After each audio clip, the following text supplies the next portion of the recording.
It was just past midnight when I sat alone on the couch, the blue light of the TV flickering across the empty living room. My phone buzzed, and I glanced down to see her message, "Don't wait for me." No explanation, no reason, just those 4 words. My heart sank a little. For the past few weeks, she'd been distant, always working late, always with that same tired smile when she got home. I wanted to believe her, I really did. But something inside me felt wrong that night. Her tone, her casual words, they didn't sound like my wife anymore.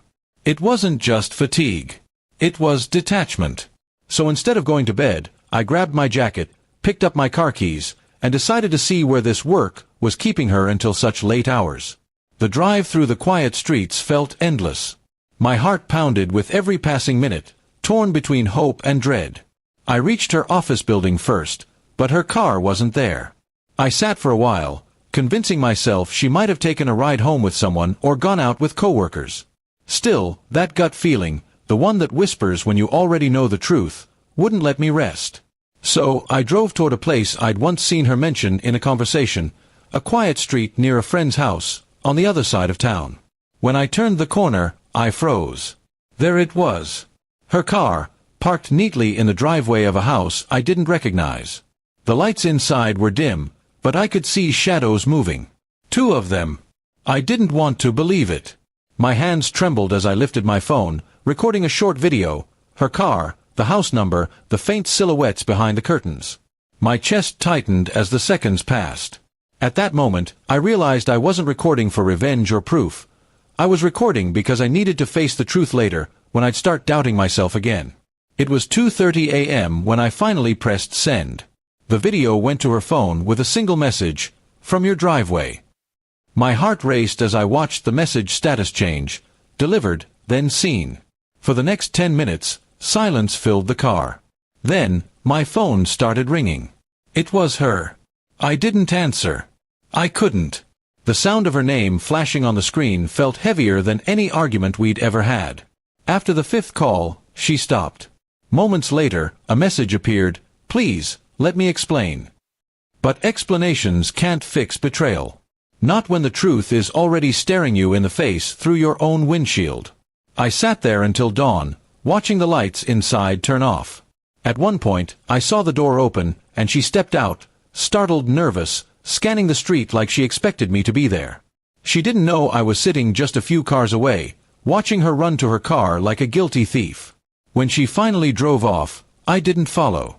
There was nothing left to chase. Back home, the silence felt different. It wasn't peace, it was emptiness. The kind that settles in when trust has been broken beyond repair. Her key turned in the lock around 4 a.m., and she entered quietly, probably hoping I'd be asleep. I stayed still on the couch, pretending to be lost in thought.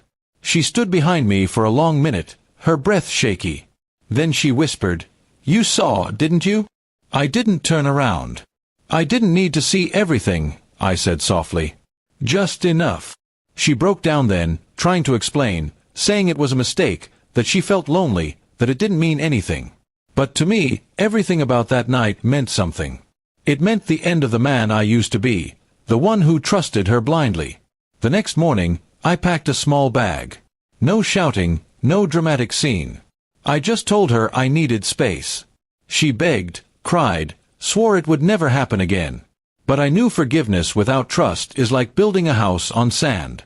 It might stand for a while, but it will always collapse. Days passed, and she kept trying to reach me. Messages, calls, even showing up at my brother's place where I was staying. Each time, I ignored her. I didn't do it out of anger, but because I needed to protect what little was left of my peace. The man who had once waited eagerly for her messages now flinched every time his phone buzzed. Weeks later, she sent one final message, "I know I broke us. But please don't forget the love we had." I stared at it for a long time. I didn't reply.